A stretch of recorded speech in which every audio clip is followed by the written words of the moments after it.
ಮೂಡುಬಿದ್ರೆದ Nagarakatte ಮಾರ್ಗೋಡು Prabhat silks the ಪೊಸತ್ತಾಯಿನ ಜವಳಿ ಮಳಿಗೆ ತಾರೀಖು ಆಜಿ ನವೆಂಬರ್ 5 ದಾನಿ ಉದಿಪನ ಆಂಡ್ ಪ್ರಭಾತ್ ಚಂದ್ರ ಜೈನ್ ಮೇರನ ಮಾಲೀಕತ್ವದ ಜವಳಿ ಮಳಿಗೆನು ಶ್ರೀ ಕ್ಷೇತ್ರ ಧರ್ಮಸ್ಥಳದ ಡಿ ಹರ್ಷೇಂದ್ರ ಕುಮಾರ್ ಮೇರು ಉದಿಪನ ಮಲ್ತಿರು. ಈ ಕಜ್ಜದ ಗುರ್ಕರ್ಮೇನು ಸಚಿವರಾಯನ ಸುನಿಲ್ ಕುಮಾರ್ ವಹಿಸಿದಿತ್ತೇರು.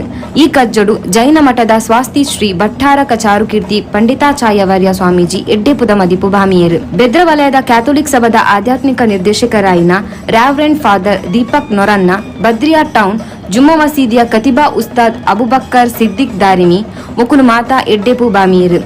ಬೆದ್ರದ ಪುಗರ್ತದ ಶಾಸಕರಾಯಿನ ಉಮಾನಾಥ್ ಕೋಟ್ಯನ್, ಮಾಜಿ ಸಚಿವರಾಯಿನ ಕೆ ಅಭಯಚಂದ್ರ ಜೈನ್, ಬೆದ್ರದ ಭೀಷ್ಮೆ ಆಳ್ವಾಸ್ ಶಿಕ್ಷಣ ಸಂಸ್ಥೆದ ಗುರ್ಕಾರೆ ಡಾಕ್ಟರ್ ಎಂ ಮೋಹನ್ ಆಳ್ವೇರು, ಅಂಚನೆ ಪುಗರ್ತದ ಉದ್ಯಮಿ ಕೆ ಶ್ರೀಪತಿ ಭಟ್, ಶ್ರೀ ಕ್ಷೇತ್ರ ಪಡ್ಯಾರ ಬೆಟ್ಟದ ಆಡಳಿತ ಮುಕ್ತೇಸರರಾಯಿನ ಜೀವಂದರ್ ಕುಮಾರ್, ಅಂಚನೆ ಬೆದ್ರ ಪುರಸಭೆದ ಅಧ್ಯಕ್ಷರಾಯಿನ ಪ್ರಸಾದ್ ಕುಮಾರ್, ಬೆದ್ರ ಚೌಟರ ಅರಮನೆತ ಕುಲದೀಪ್ ಎಂ, ಬೆದ್ರದ ಹನುಮಂತ ದೇವಸ್ಥಾನ ಅಂಚನೆ ವೆಂಕಟರಮಣ ದೇವಸ್ಥಾನದ ಆಡಳಿತ ಮುಕ್ತೇಸರಾಯಿನ ದಿ ಉಮೇಶ್ ಪೈ, ಅವೆಡ್ದು ಬೊಕ್ಕ ಬಿಜೆಪಿದ ಜಿಲ್ಲಾಧ್ಯಕ್ಷರಾಯಿನ ಸುದರ್ಶನ್ ಎಂ, ಕೆಪಿಸಿಸಿ ಪ್ರಧಾನ ಕಾರ್ಯಂತರ ಮಿಥುನ್ ರೈ, ಅಂಚನೆ ಎಕ್ಸಲೆಂಟ್ ಶಿಕ್ಷಣ ಸಂಸ್ಥೆದ ಅಧ್ಯಕ್ಷರಾಯಿನ ಯೋಗೇಶ್ ಭಟ್, ಬೆದ್ರ ಪುರಸಭೆದ ಸದಸ್ಯರಾಯಿನ ಶಕುಂತಲಾ ಎಸ್ ದೇವಾಡಿಗ, ಅಂಚನೆ ಜಯಶ್ರೀ ಅಮರನಾಥ್ ಶೆಟ್ಟಿ, ಮಂಜುಳಾ ಜೈನ್ ಪಾಲ್ಪಡೆದು ಜವಳಿ ಮಳಿಗೆಗೆ ಎಡ್ಡೆಪು ಬಯಕಿಯರು.